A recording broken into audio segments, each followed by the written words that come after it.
Amados, vamos abrir a Bíblia no livro do Apocalipse, capítulo 13. O capítulo 13 de Apocalipse, nós sabemos que o Apocalipse em si mesmo, ele vai até o capítulo 11. Né? Capítulo 11, versículo do 15 ao 19. Isso porque no capítulo 11, versículo 15 ao 19, nós temos aí a sétima trombeta.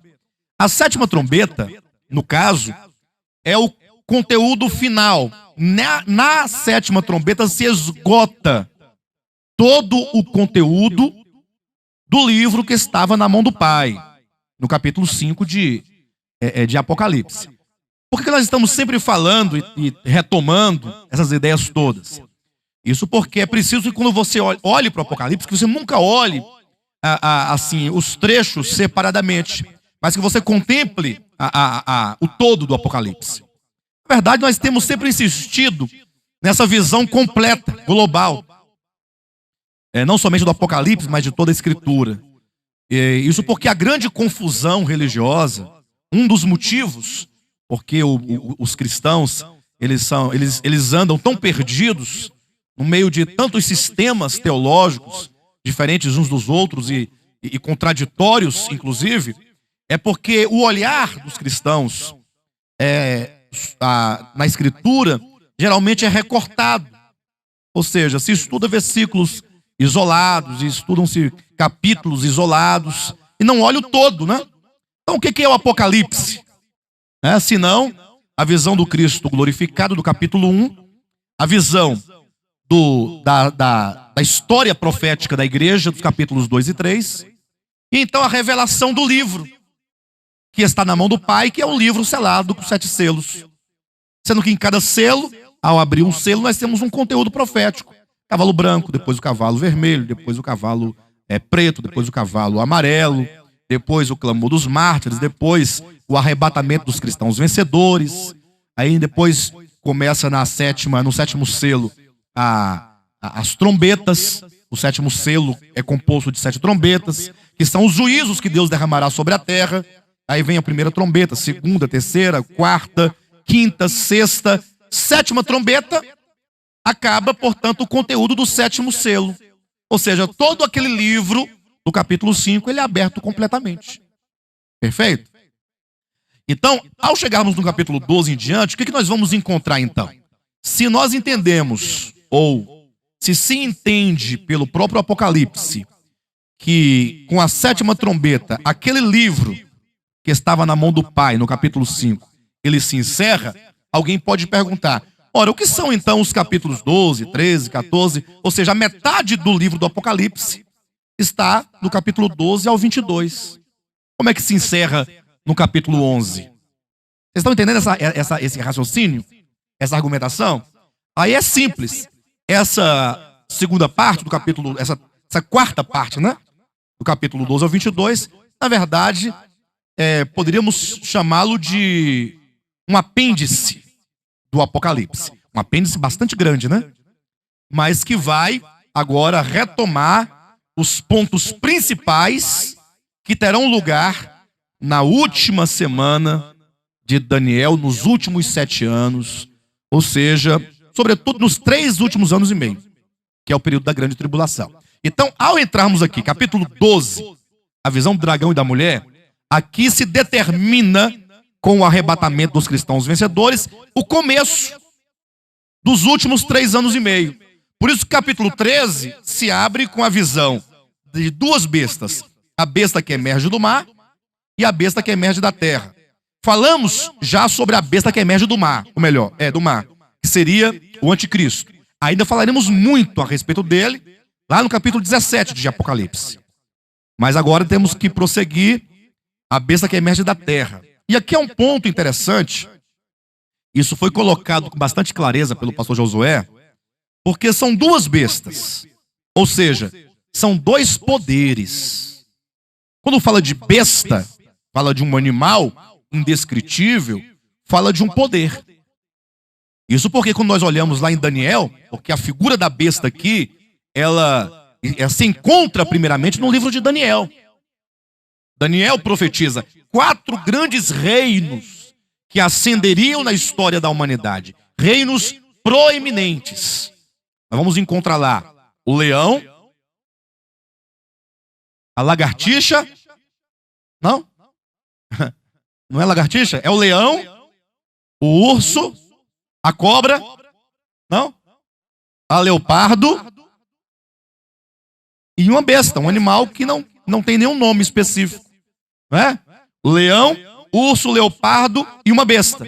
Então, essa besta do capítulo 13 é a besta de Daniel capítulo 7. É aquele quarto animal. Então, nós temos já o entendimento de que aqui se refere o quê? A um poder. Porque o animal, o leão, era o poder político, né? Poder do grande império babilônico. Como o urso era o poder do grande império medo-persa. Como o leopardo era o grande poder do império grego-macedônico. E a besta, o quarto animal, o grande poder do império romano. Então, ao falarmos de besta, a besta que emerge do mar, a besta que emerge da terra, que sobe da terra, que sobe do mar, estamos falando de poderes. Eu sei que, pelo menos em português, a gente chama outro de besta, seu besta, seu bobo, né? E às vezes aí você vem para a escritura e fala assim, a besta que emerge do mar, mas o que é a besta que emerge? É um poder. Besta enquanto um animal selvagem, um animal violento, um animal indescritível. Então, ao olhar para o capítulo 13, entenda, temos aqui dois poderes que ascenderão, a terra por ocasião da grande tribulação. A primeira besta, o primeiro poder, um poder político. Haja vista que essa besta que emerge do mar refere-se ao Império Romano. E, sobretudo, refere-se ao poder de um rei sobre o Império Romano restaurado. O anticristo. Pastor, mas e essa besta que emerge da terra, a que se refere? Então, quando você pergunta a que se refere, a própria Escritura tem que nos falar o que é. Perfeito? Vamos ler aqui então os versículos de 11 ao 14. Em seguida leremos um outro texto para que a Escritura nos diga a que se refere essa besta que emerge do mar. Ou melhor, da terra. Leiamos aqui então. Vi ainda outra besta emergir da terra. Possuía 2 chifres, parecendo cordeiro, mas falava como dragão. Exerce toda a autoridade da primeira besta na sua presença. Faz com que a terra e seus habitantes adorem a primeira besta, cuja ferida mortal fora curada. Também opera grandes sinais, de maneira que até fogo do céu faz descer a terra diante dos homens. Seduz os que habitam sobre a terra por causa dos sinais que lhe foi dado executar diante da besta, dizendo aos habitantes sobre a terra que façam uma imagem à besta, aquela que, ferida a espada, sobreviveu. Ele foi dado comunicar fôlego à imagem da besta, para que não só a imagem falasse, como ainda fizesse morrer quantos não adorassem a imagem da besta. Ok? Então, olham só as características dessa besta que emerge da terra. Ela tinha 2 grandes chifres, o que dava uma aparência de quê? De cordeiro. Porque os cordeiros possuem aqueles chifres, né? Então, quando diz assim, olha, vi uma besta emergir da terra, possuía 2 chifres, parecendo cordeiro, quer dizer que a aparência dessa besta, é de um cordeiro. Então, enquanto a primeira besta, a besta que emerge do mar, é uma besta, um animal violento, que impõe medo, esta segunda besta, ela tem uma aparência pacífica. Porque ela parece um cordeiro. Entretanto, quando ela fala, o seu falar é uma voz de dragão. Fala como o dragão.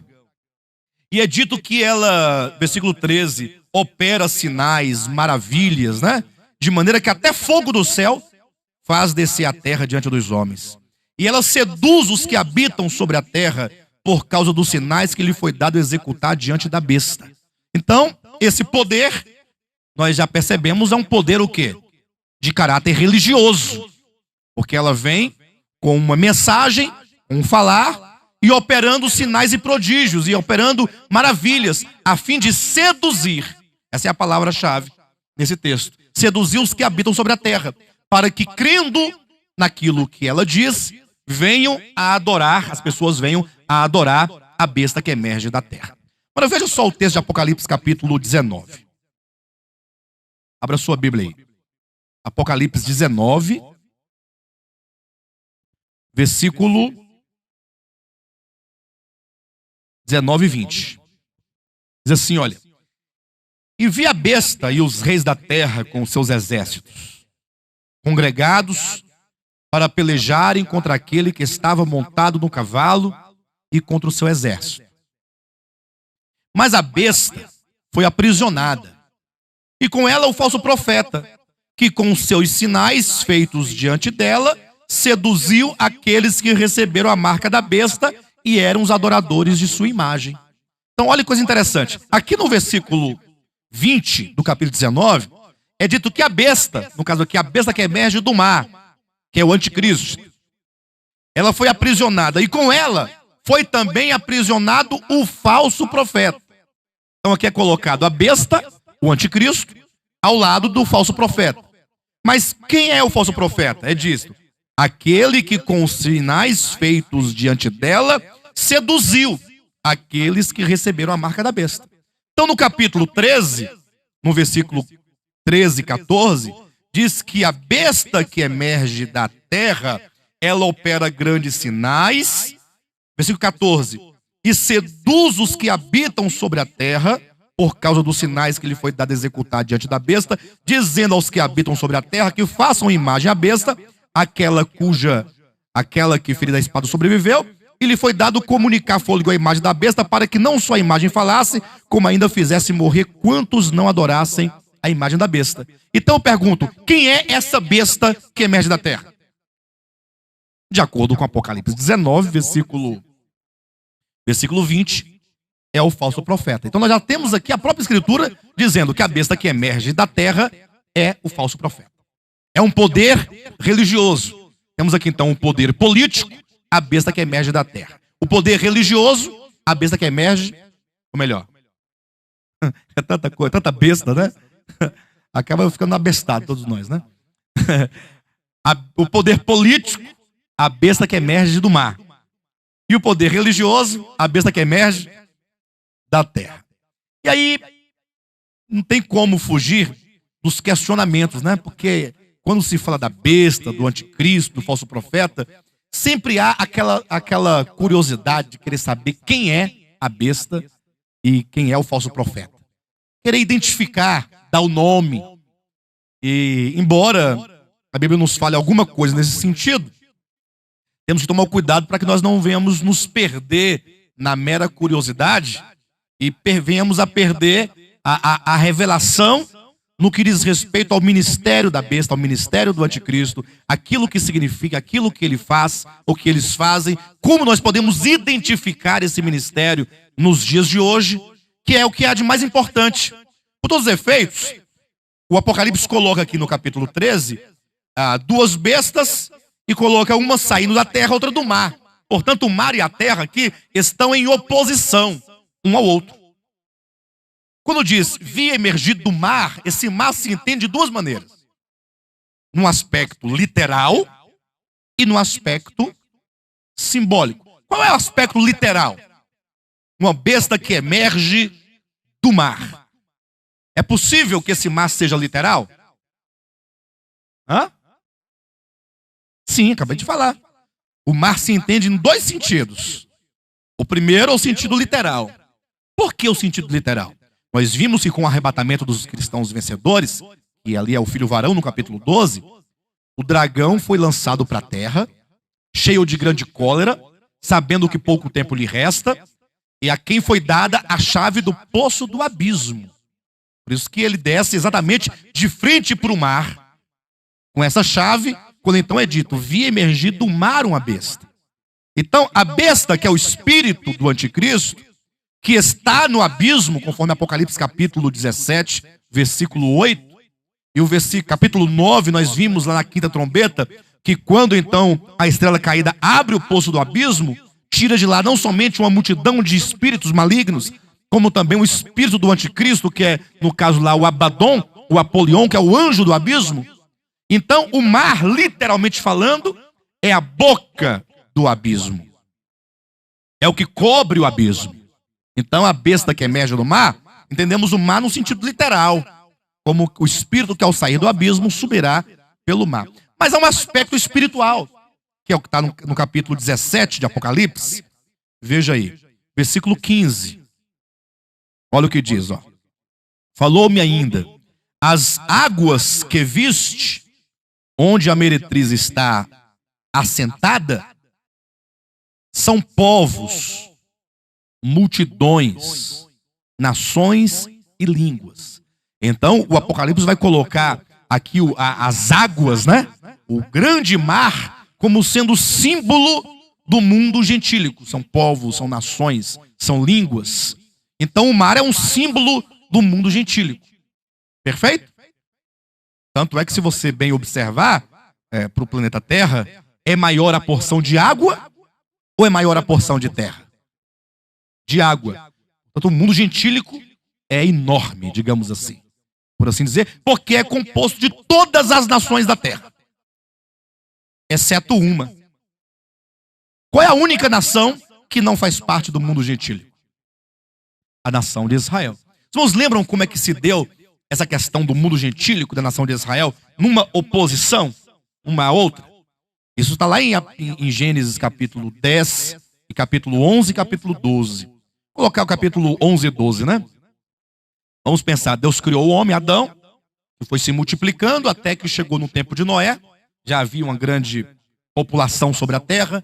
Deus destrói aquela humanidade por ocasião do dilúvio, fica apenas Noé e a sua família, que ao saírem da arca depois do dilúvio, começa um novo tempo, um novo momento, e vão se multiplicando até que chega a Torre de Babel, capítulo 10 e 11 de Gênesis.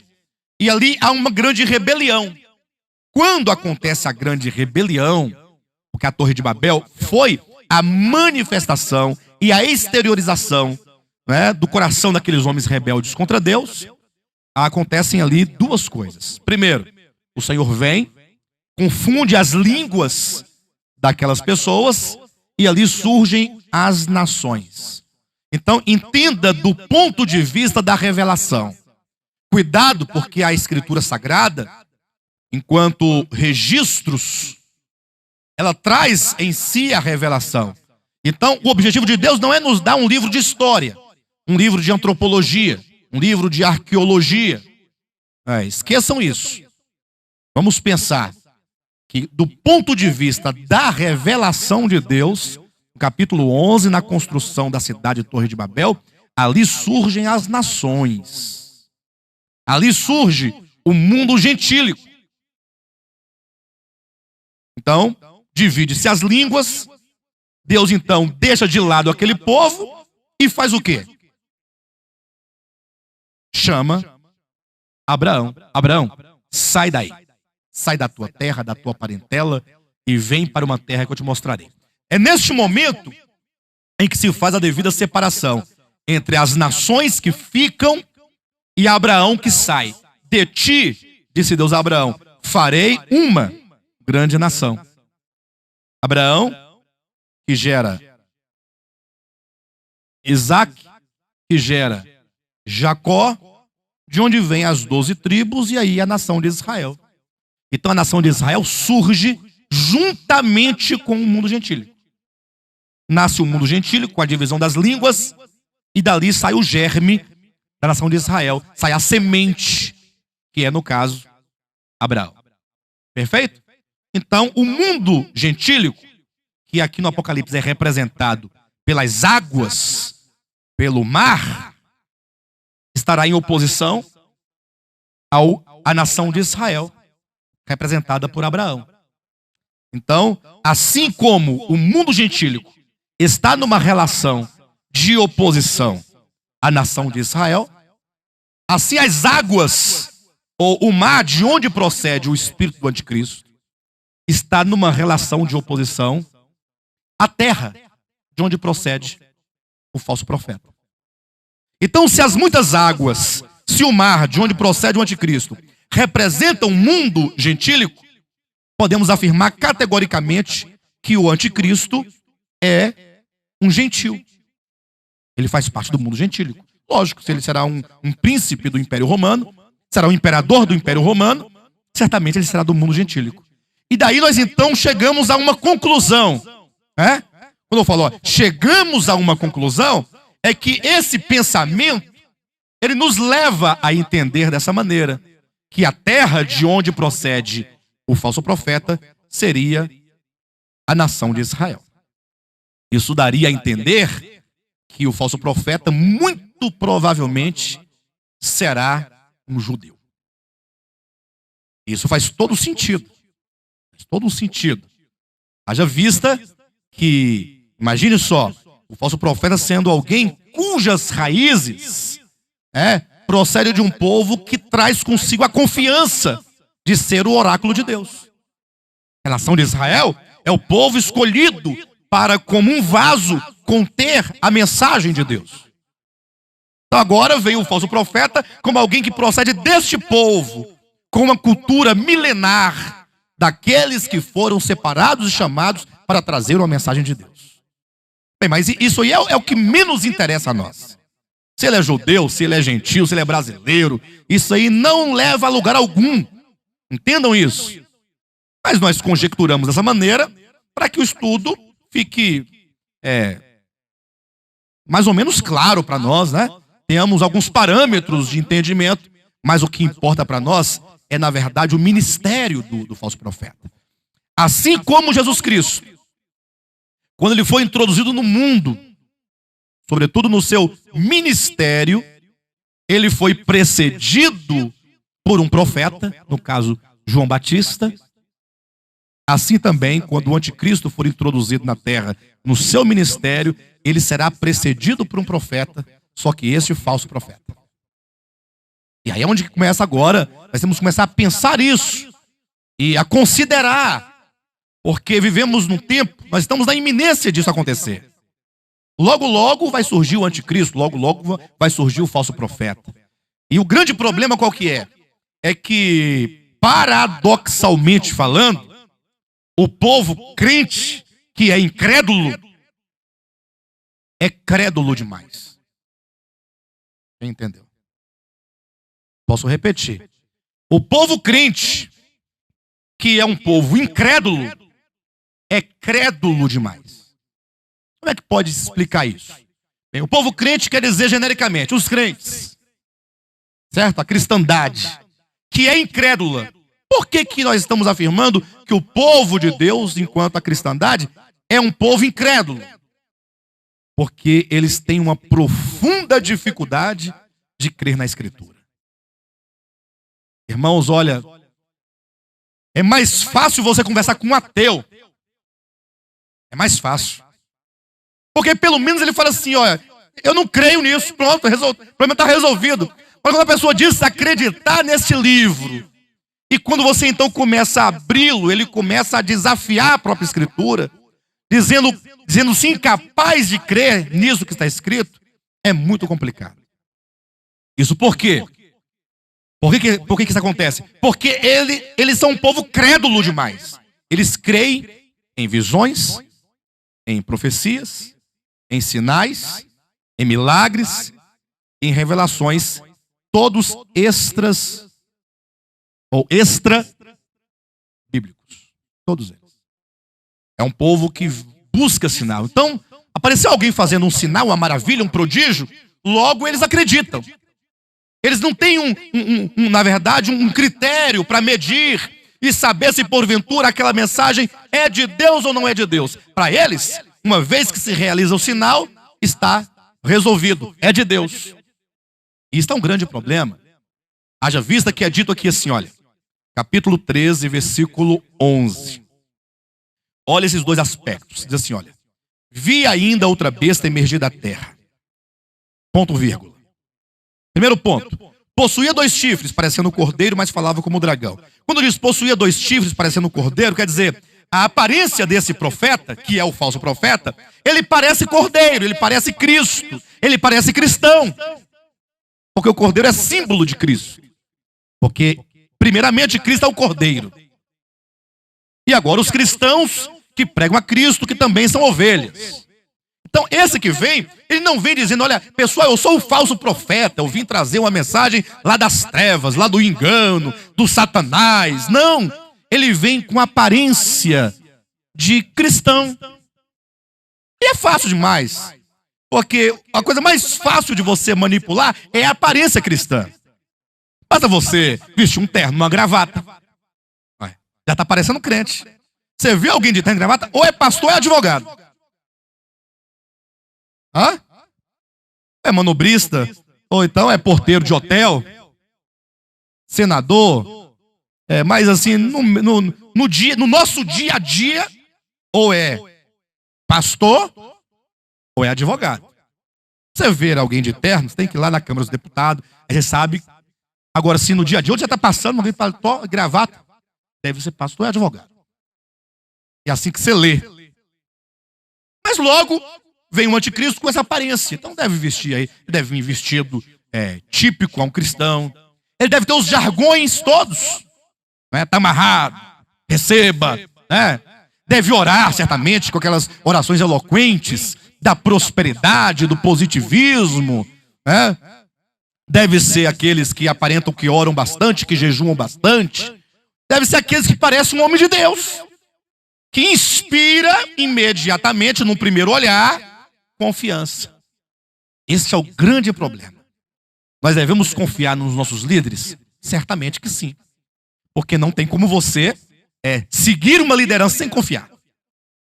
Agora, você tem que confiar desconfiando. Como é que você pode confiar desconfiando? É possível? Você confia, mas você não pode se negar ao dever de investigar a Escritura e de ouvir a voz dos líderes. Porque é dito que a aparência de cordeiro, só que o seu falar é de dragão. Ou seja, parece cristão, parece Cristo, parece de Cristo. Mas a mensagem que ele transmite é do dragão, que é a antiga serpente, que é o diabo.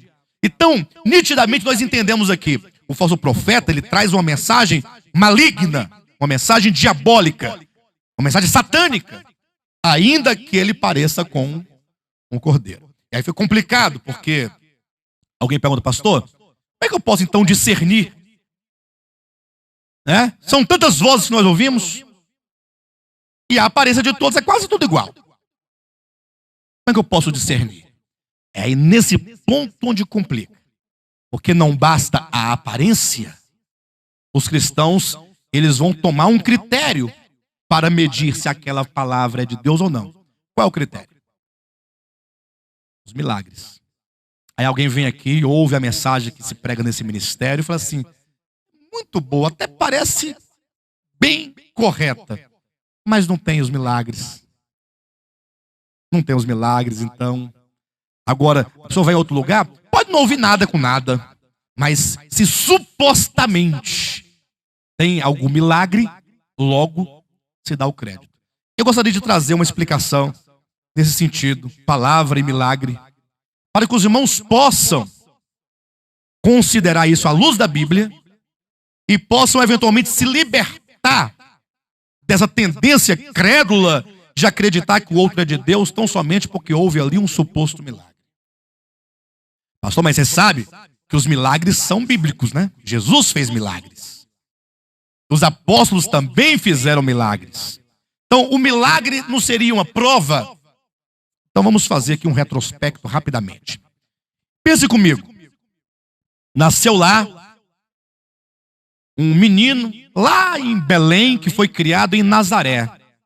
Todo mundo sabia da história. É o filho de José e Maria. Ou seja, dizem, né, as más línguas, que José sequer é pai dessa criança. E quem é o pai, então? Ah, pai, ninguém sabe não. Sei que a história que pareceu um anjo lá na casa de Maria. Ela estava sozinha, ó. Pensou? E o anjo ali falou umas palavras que o Espírito Santo ia gerar nela esse menino. E tu acredita que José acreditou? José caiu nessa. E agora esse menino cresce com essa fama de um menino, filho do Espírito Santo, que ninguém viu o Espírito Santo, ninguém viu o anjo. Só Maria que viu esse anjo.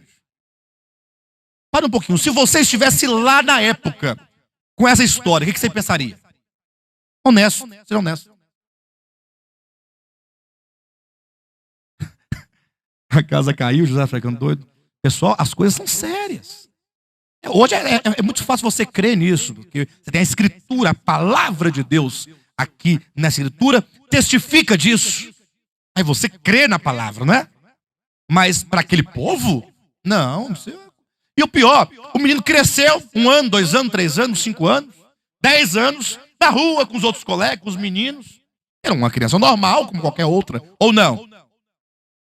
Viveu, cresceu, fazia os trabalhos domésticos, né? Enfim. Aos 30 anos, todos o conheciam naquela região, ele começa um ministério. Ele entra na sinagoga em Cafarnaum, lê lá a porção de Isaías, capítulo 61, salvo engano, quando é dito o texto profético sobre o Messias de Deus. O Espírito de Yahvé está sobre mim, pelo que me ungiu para. Aí Jesus lê essa porção de Isaías, na assembleia da sinagoga, e acaba de ler e fala, hoje se cumpriu essa palavra em mim. Ele apresentou-se como Messias. E agora? Nós sabemos que ele era o Messias. Assim nós cremos. Grande problema agora qual que é? É como o seu povo o vê. Ele tem uma mensagem ao mundo. E agora então, quando ele começa o seu ministério, ele sai da sinagoga, ele começa a realizar vários prodígios. Basta que você leia os evangelhos, e os evangelhos como um todo, eles são marcados por milagres, palavra, milagres, palavra. Eles faziam prodígio, ministravam a palavra. Faziam prodígio, ministravam a palavra. Pregava e curava. Curava e pregava. João, ele fez uma seleção de alguns milagres de Cristo, colocou no seu evangelho, e assim ele termina o seu evangelho dizendo, olha, Jesus fez muitos milagres, mas ele fez tantos milagres, que se eu fosse colocá-los todos no livro, aí ele vai usar aqui, certamente, né, uma figura de linguagem, uma hipérbole, ele vai dizer, nem no mundo inteiro caberiam os livros. Lógico que isso aqui é uma linguagem de exagero. Perfeito? Mas ele não quis dizer que não cabia no mundo inteiro. Mas é uma linguagem de exagero quando você quer dar uma dimensão muito grande a algo. Quando você fala assim, eu estou morto de fome. Você não quer dizer morto, você quer dizer muita. É uma linguagem que dá essa ideia, né? Rapaz, olha, tinha 1000 pessoas. Você coloca um número grande para falar de um número que você não contou. Perfeito? Então, todo mundo. Então, João, ele usa essa expressão para dizer que Jesus fez muitos milagres. Ele diz, estes, todavia, registrados no seu evangelho, podemos até ampliar, os milagres que estão registrados nos evangelhos, que é apenas uma amostra de tudo que ele realizou, disse João, foram escritos para que creiais que Jesus é o Filho de Deus. Então, vejam, esse é o primeiro ponto. Vamos por etapa. Vamos pensar sistematicamente. Primeiro ponto. Por que Jesus realizou dezenas e dezenas de milagres? Ou centenas de milagres? Ele operou milagres como que o milagre fosse um testemunho. Como que o milagre viesse a ratificar, viesse a ratificar, confirmar, a palavra melhor viesse a confirmar a sua mensagem que ele era o Messias de Deus, ele era o Cristo de Deus, ele era o Filho de Deus. Então observe que no ministério de Cristo, a palavra de Cristo, ela carecia de um testemunho de um prodígio. É o que a Escritura diz. Estes foram escritos para que creiais, para que você creia. Uma vez você vendo assim, ele fez todos esses prodígios, então certamente ele é o Filho de Deus. Perfeito? Esse é o primeiro ponto. Então imagine que agora ele foi crucificado. Ele foi morto. e ele foi sepultado. Ele foi morto à vista de todo mundo daquela região. Tanto é que o Calvário, o lugar onde ele foi crucificado, era um lugar onde tinha uma encruzilhada. Cruzavam-se dois caminhos em que vinham pessoas de vários lugares do mundo ali. Colocaram em 3 línguas sobre a cruz o fato de ele, Jesus o Nazareno, filho de Deus. Pense comigo nisso. Todos o viram morto. Tiraram-no da cruz, morto. Foi sepultado. Colocaram uma pedra no túmulo. Selaram o túmulo com o selo do governador. Tudo bem? Ok. Um dia, uma noite, 2 dias, 2 noites. Daqui a pouco começa um boato. Jesus ressuscitou. Começa uma conversa. Você ouviu dizer? Os discípulos falaram que viram. Maria foi lá e disse que o corpo não estava lá. Aí, novamente, apareceram anjos. Vai pensando comigo. Maria chega lá, cadê o corpo de Jesus? Não está. Então ele ressuscitou. Não, mas você não pode subentender isso. Quer dizer que porque o corpo não está, ele está vivo, ele ressuscitou? E se tiverem roubado o corpo dele? Não, mas calma.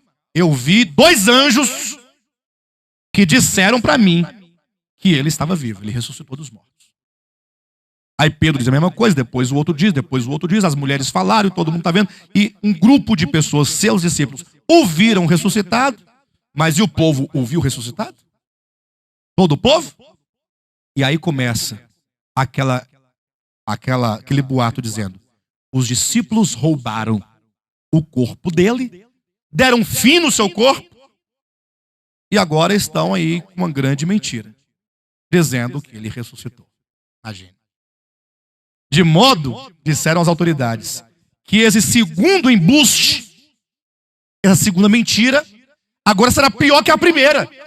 Qual que era a primeira? Que ele era o Filho de Deus. Qual que era a segunda? Que agora ele está ressuscitado, está vivo. Aí eu pergunto agora os discípulos saindo, povo, Jesus ressuscitou.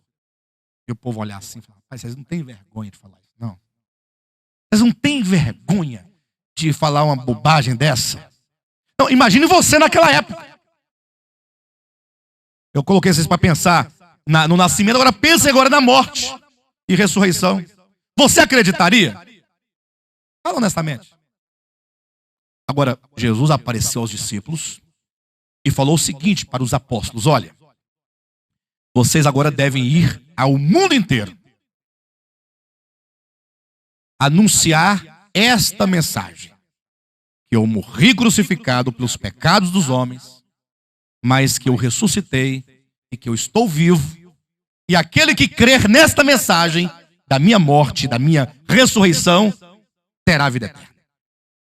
Eles tinham que pregar isso ao mundo. Que árdua tarefa. Aí Jesus falou assim, só que vocês não vão sozinhos. Eu vou ao Pai, ascenderei ao Pai, vou me assentar à direita do Pai em ressurreição, ressurreto, e onde vocês forem pregando essa mensagem, eu, dos céus, vou confirmar, olha a palavra confirmar, vou confirmar a palavra pregada por vocês. Mas como ele vai confirmar? Se ele está lá, nós estamos aqui. Vou confirmar mediante sinais, milagres. Os milagres no livro de Atos, feitos pelos apóstolos, serviam para confirmar que aquela palavra que eles pregavam era verdadeira. Veja só aqui no livro de Marcos. Abra em Marcos capítulo 16, versículo 15 em diante. Encontraram? Uma do 14 em diante. Diz assim, olha. Finalmente apareceu Jesus aos 11, quando estavam à mesa, e censurou-lhes a incredulidade. Ou seja, eles próprios duvidavam, né? Da ressurreição de Cristo. Jesus censurou-lhes a incredulidade. E dureza de coração, porque não deram crédito aos que o tinham visto já ressuscitado. E disse-lhes, ide por todo o mundo e pregai o evangelho a toda criatura. Quem crer e for batizado será salvo, quem porém não crer será condenado. Estes sinais hão de acompanhar aqueles que creem. Em meu nome expelirão demônios, falarão novas línguas, pegarão em serpentes, E se alguma coisa mortífera beberem, não lhes fará mal. Se impuserem as mãos sobre os enfermos, eles ficarão curados. Versículo 19. Leia aí, ó. De fato, de fato, o Senhor Jesus, depois de lhes ter falado, foi recebido no céu e assentou-se à destra de Deus. E eles? E eles? Tendo partido. Partido para onde, irmãos? Partido para onde? Olha a ordem no versículo 16. Ou melhor, versículo 15. Ide por todo o mundo e pregai. Então, tão logo o Senhor ascender aos céus, eles partem. Certo? Tendo eles partido, pregaram em toda parte, cooperando com eles o Senhor e confirmando a palavra por meio de sinais que se seguiam. Sinais seguiam, acompanhavam os apóstolos onde quer que eles iam pregando a palavra, como meio de confirmação da palavra por eles pregada. Esse é o segundo ponto. Qual é o segundo ponto? A palavra dos apóstolos, a pregação dos apóstolos concernente à ressurreição de Cristo, exigia, em questão de circunstâncias, que o Senhor fizesse por mão deles milagres, sinais e prodígios para que a mensagem fosse confirmada. Então, no primeiro momento, Jesus faz milagres para que a sua mensagem, quanto ao fato de ele ser o Messias de Deus, fosse confirmada. Os apóstolos agora fazem milagres para quê? Para que a palavra deles quanto à ressurreição fosse crida, fosse confirmada. Eu falo assim, então ficou agora mais fácil, porque se Jesus pregou e provou com milagres, se os apóstolos pregaram e provou com milagres, quem quer que agora pregue, vai requerer o quê? Que faça milagres para comprovar que a mensagem é verdadeira. Não é essa a ideia? Aí você vê aí Valdemiro, você vê o Edir Macedo, para citar os nomes maiores, mais conhecidos aí mundialmente, o Soares. E aí daí para frente, esses são os cabeção, né? Daí para frente tem um tanto de outros que pretendem fazer a mesma coisa. Aí vai ter lá o Davi Miranda, o Doriel de Oliveira, também são nomes não tão grandes, mas estão aí numa segunda categoria, né? Os principados e as potestades, né? Os principados e as potestades. Vai descendo as hierarquias. Até chegar nas rãs, tem uma pancada. Aí, a questão é a seguinte. Então, a mensagem que esse povo todo prega deve ser verdadeira. Porque os sinais estão comprovando. E aí ficou fácil de saber quem é esse povo do De Volta à Palavra e qualquer outros do gênero. São um bando de mentirosos, porque eles têm uma palavra, mas não têm o testemunho que são os prodígios. E agora, hein? E agora, povo? E agora que a Escritura tem que nos ajudar. Nós estamos fritos, né? Uma situação muito difícil agora. Abra sua Bíblia na primeira epístola de João. Capítulo 4. Entraram? Versículo 1. Amados, não deis crédito a qualquer espírito. Antes provai os espíritos se procedem de Deus. Porque muitos falsos profetas têm saído pelo mundo fora. Bem, temos que falar do apóstolo João. Temos que, olha, não deis crédito a qualquer espírito. Isso já no primeiro século, ou no finalzinho do primeiro século, ele diz. Porque muitos falsos profetas têm saído mundo afora, pregando aí. Falsos profetas pregando. Então, os cristãos têm que ter uma postura, primeira, não deis crédito a qualquer espírito. Não seja crédulo. Nesse aspecto, você tem que duvidar. Antes, colocai-os à prova. Tem que provar o espírito. Procede de Deus ou não procede de Deus? Mas qual é o critério que se usa para saber se aquele que fala, aquele espírito que ele fala é de Deus ou não é de Deus? Pastor, não seriam os milagres? Mas vê que nós vimos no Apocalipse capítulo 13, versículo 11 a 14.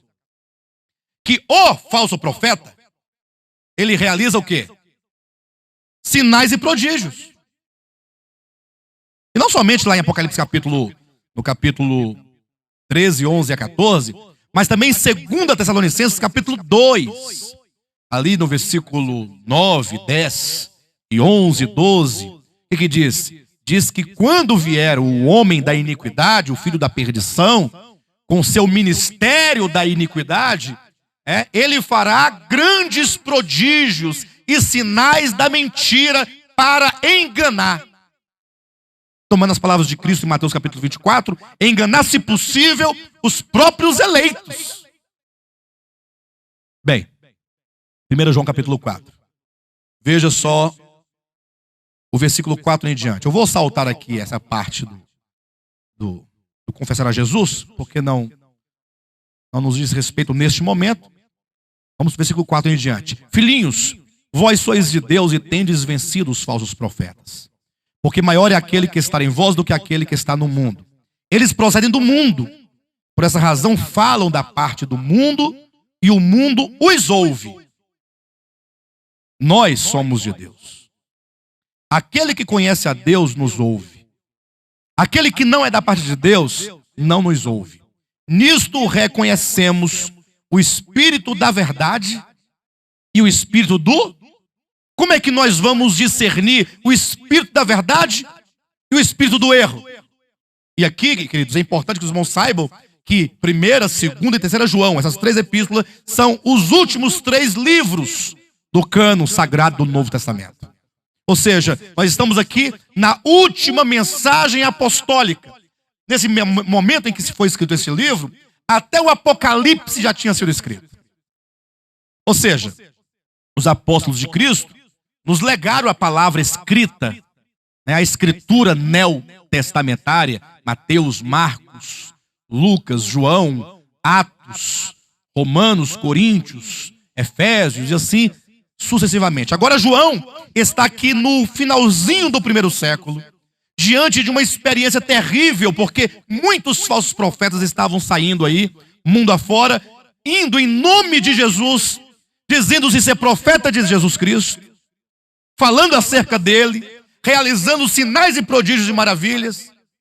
E aí João fala o seguinte, olha, diante desse quadro, só tem uma maneira de você discernir o espírito da verdade do espírito do erro.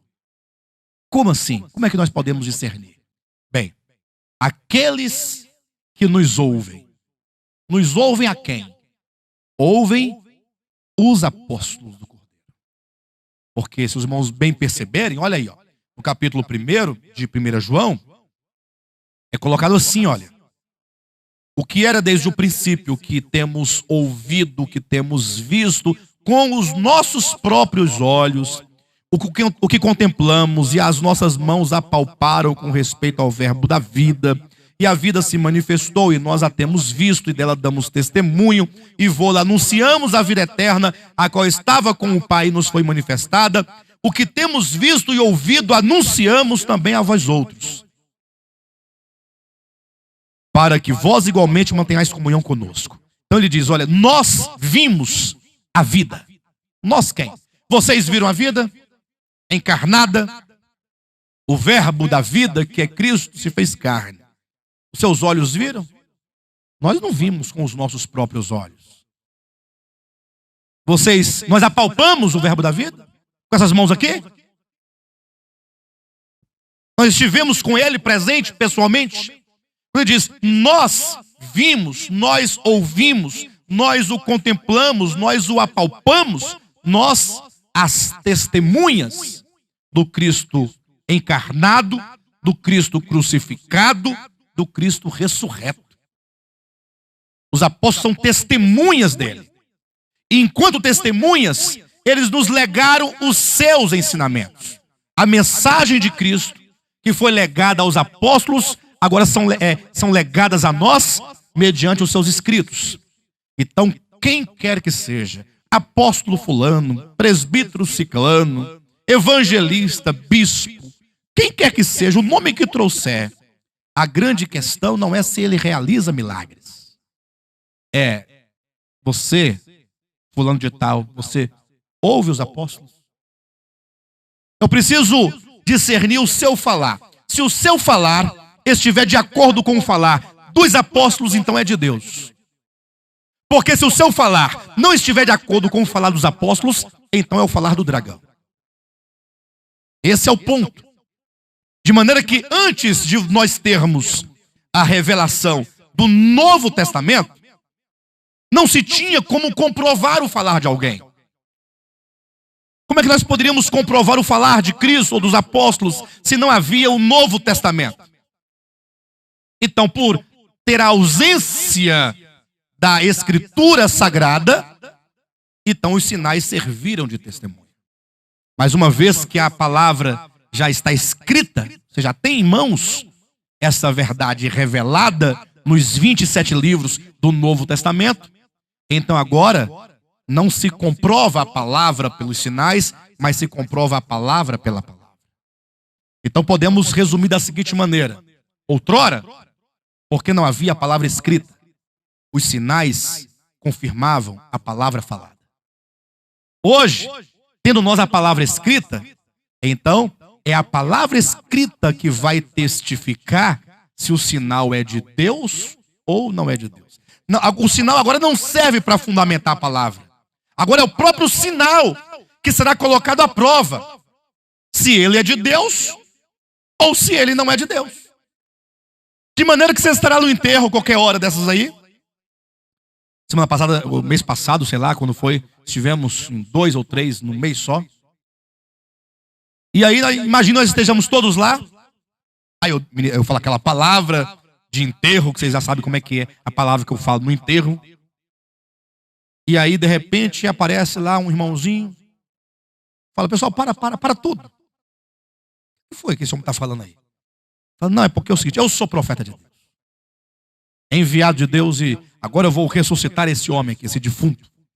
Eu vou orar e o Deus do céu vai levantá-lo daí. Pensa na expectativa que vai ficar o povo no cemitério. Não fica? Apreensão até eu quero ver agora, ué, mas vai ressuscitar, essa é uma coisa, é grande. Está morto, mas alguém vai ressuscitar. Aquela apreensão. Os familiares, doidos para que seja de Deus ou do diabo, não interessa. Eu quero que levante o meu ente querido. Quem vai trazer de volta, eu não quero saber.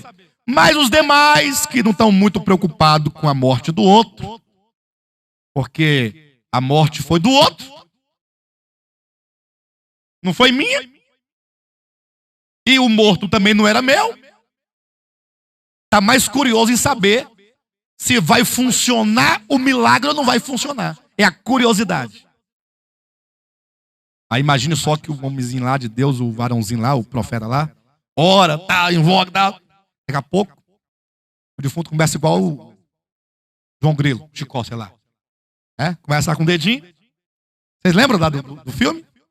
Do Chicó? Quem foi o Chicó ou foi o João Grilo que começou? Que ressuscita? Quem era o João Grilo?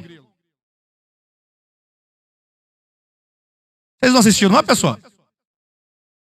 Quem é o quem toca a gaita? É o Chicó? Então é o João Grilo que vai levantar. Um toca a gaita para o outro levantar, não é não? Quem toca a gaita? Então é o João Grilo que vai levantar. Tiago, você que sabe dessas coisas tudo, quem é? É o João Grilo que vai levantar? Aí começa lá o dedinho lá do João Grilo. Tal. Aí você se espanta daqui a pouco. Levanta. Bate as flores. Sai do caixão. Uns correm com medo, ficam assustados. Outros correm, por exemplo, para ver o que está acontecendo. Mas eu fico imaginando na hora os olhares do povo tudinho assim para mim, ó. Todo mundo. Sabe por quê? Como que pergunta? E agora? O que você vai fazer? Porque não se vê alguém levantar um defunto qualquer hora. Imagina em nome de Deus, em nome de Jesus Cristo. E agora, pessoal, o que fazer? Vamos convidá-lo para vir pregar aqui. Vamos todos agora, né? É assim, vamos acreditar? De primeira mão? Homem de Deus, maravilha, glória a Deus, maravilha. Não é o que o povo quer? Ver o prodígio? Eu diria assim, que coisa boa. Há muito tempo não ouvíamos falar de um profeta. A primeira coisa é isso. Que maravilha! Você deve ter uma comunhão muito íntima com Jesus Cristo. Que maravilha! Precisamos ouvi-lo. O que você tem a dizer da parte de Jesus Cristo para as nossas vidas? Quem não quer ouvir? Eu quero ouvir. E aí nós vamos começar a ouvir tudo o que ele tem a falar, para que nós venhamos a discernir se o falar dessa pessoa é o falar de Deus, se ele ouve o falar apostólico, ou se é do dragão. Essa semana mesmo eu conversava com uma pessoa, e uma pessoa falou assim, não, é porque na igreja tal, onde eu congrego, lá o meu pastor é apóstolo. Eu falei, oh, que coisa boa, apóstolo. Tá aí uma coisa boa, falei para ele. Apóstolo é coisa boa. Mas eu perguntei para ele assim, e ele então é um enviado de Jesus Cristo, né? Então, qual é a mensagem que ele prega? Eu preciso saber. Porque essa mensagem que o apóstolo fulano prega, se ela é de Jesus Cristo, vai confirmar tão somente o que está aqui. Não vai negar o que está aqui. E nem vai acrescentar o que está aqui. E esse é o grande problema. Então, quando diz a Escritura que o falso profeta tem aparência de cordeiro, mas fala como dragão, a despeito dos milagres que ele realiza, é da parte do dragão. Falso profeta parece cristão, faz milagres e fala. E como é que você vai discernir? Pela aparência? Pelo sinal? Por onde você vai discernir? Irmãos, o grande desafio nos dias em que nós vivemos é que você compare cada palavra, palavra por palavra, dos pregadores, a começar deste ministério, com a Escritura Sagrada. É o grande desafio.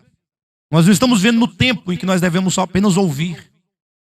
Até porque é dito também no capítulo 13 de Apocalipse, versículo 11, 12, 13, 14, 15, por ali, é dito que o falso profeta, inclusive, ele fará descer fogo do céu. Por que ele fará descer fogo do céu? Por causa lá do texto de Elias no Monte Carmelo com os falsos profetas. Naquela circunstância lá de Elias e os falsos profetas, quando Elias falou assim, olha, o povo estava indeciso se seguia a Yahvé, Jeová, ou se seguia a Baal. Então, Elias, o profeta de Deus daquele momento, desafiou os profetas de Baal. Se Baal é Deus, então que prove. Se Yahvé é Deus, então que ele prove. E aí qual foi a prova que foi colocada? O Deus que fizer descer fogo do céu é o verdadeiro. Aí vem um falso profeta e ele fará descer fogo do céu. Vocês imaginaram que coisa terrível? Coisa tremenda. Porque se no tempo de Elias, a prova entre o verdadeiro e o falso era aquele que fará descer fogo do céu, esse é o verdadeiro, agora vem um falso profeta e traz fogo do céu. Pastor, mas como é que eu posso agora identificar? Não há uma contradição? Não, queridos. Não existe esse negócio de descer fogo do céu enquanto o critério. Naquele tempo, no tempo de Elias, foi um critério. Perfeito? Mas não se estabelece que sempre que alguém fazer descer fogo do céu será de Deus. Naquela circunstância, Elias que tinha comunhão com Deus, porque ele falava, eu falo na face de Deus para vocês. Ele estava constantemente contemplando a Deus. Ele tinha plena convicção de que Deus não permitiria, naquela circunstância, que os demônios fizessem descer fogo. Porque podiam ou não os demônios fazerem descer fogo do céu? Podia, ué. Mas naquela circunstância, Elias tinha plena convicção que Deus não permitiria. Assim como ele tinha plena convicção que Deus faria descer. Mas fora daquela circunstância, nada prova ou comprova que o fato de se descer fogo do céu é prova de que Deus está naquele lugar. A grande prova é o próprio texto de Apocalipse que diz que o falso profeta, ele fará descer. fogo do céu. Diante dos homens para enganar. Então, o ministério do falso profeta é o ministério em prol da besta, em prol do anticristo. O anticristo é a consumação final de um projeto maligno que começou lá na eternidade passada. Sabemos que toda a história do mal, ela remonta e tem suas raízes lançadas na queda de Lúcifer. De lá para cá, vem sendo feito todo um trabalho de oposição a Deus que vai se consumar, o grande e último engano, no homem da iniquidade, o filho da perdição. Assim como em Cristo, homem, enquanto em Jesus Cristo, homem, se consuma o propósito de Deus o Pai, assim também no anticristo, homem, se consuma o projeto de Satanás contra Deus. Jesus Cristo, homem. Anticristo, homem. Nesses dois homens se consuma o propósito de um e de outro. Então, o anticristo, enquanto essa consumação final, ele será precedido pelo ministério do engano, pelo ministério profético do engano, que por meio de seus sinais e prodígios e milagres sairá a seduzir os habitantes da terra para que eles então adorem a besta. Isso porque o que Satanás sempre quis desde o princípio é que os homens o adorem.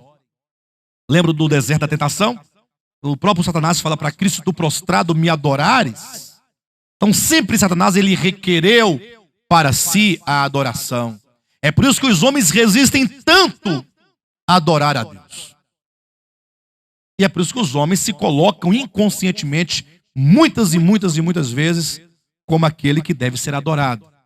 Quando você requer para você a atenção, o respeito, a honra, a dignidade, tudo é para você. Ainda que você não dê para os outros, mas para você sempre quer. É uma natureza caída, de um eu caído, de um ego que requer para si a adoração. E aí isso luta contra a adoração a Deus.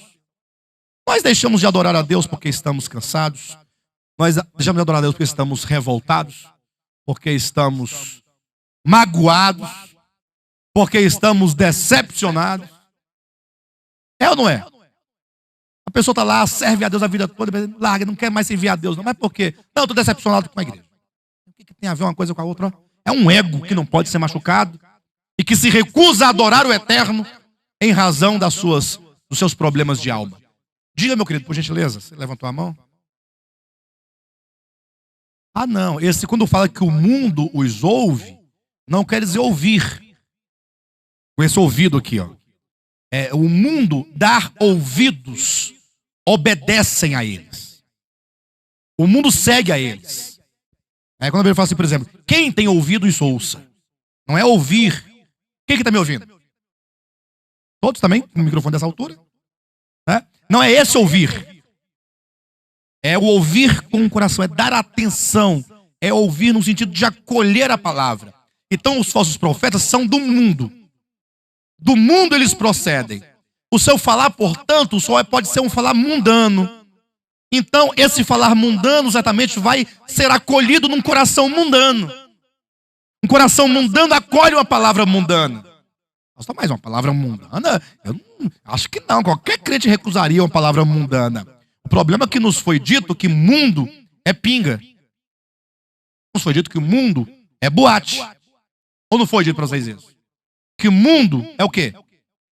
Futebol, forró. Ajuda aí. Drogas. Moda. Músicas do Roberto Carlos, do Ney Mato Grosso. Não, do Ney Mato deve ser mesmo, né? É lógico que tudo isso que nós colocamos aqui, que nós demos os exemplos, pode ser que tenha coisas do mundo sim. Não estou dizendo que não é do mundo ou não seja. Não é isso. Mas é porque o mundo não é exatamente isso. A Escritura fala o seguinte, olha pessoal, olhem para mim. Não ameis o mundo, nem as coisas que há no mundo. Porque aquele que ama o mundo, o amor do Pai não está nele. Porque tudo que há no mundo, ponto. Aí ele vai dizer agora o que é que há no mundo. A concupiscência dos olhos.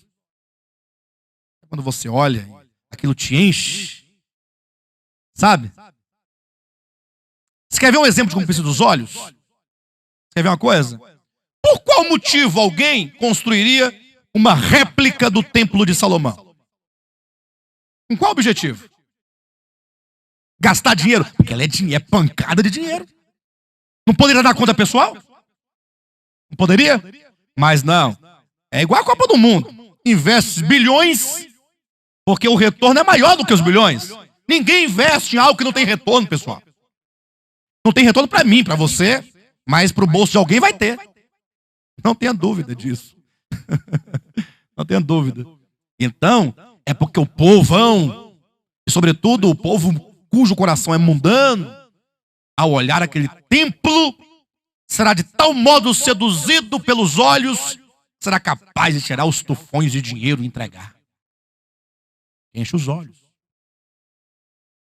A concupiscência dos olhos, a concupiscência da carne.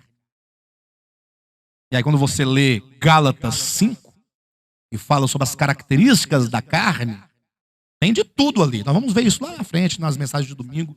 Estamos falando sobre o pecado, vamos chegar lá numa ocasião. Né? E também a concupiscência dos olhos da carne e a soberba da vida. Né? Nada disso imediatamente tem relação com as coisas que colocamos agora há pouco aqui. Então, mesmo uma roupa bem decente pode ser um grande pecado.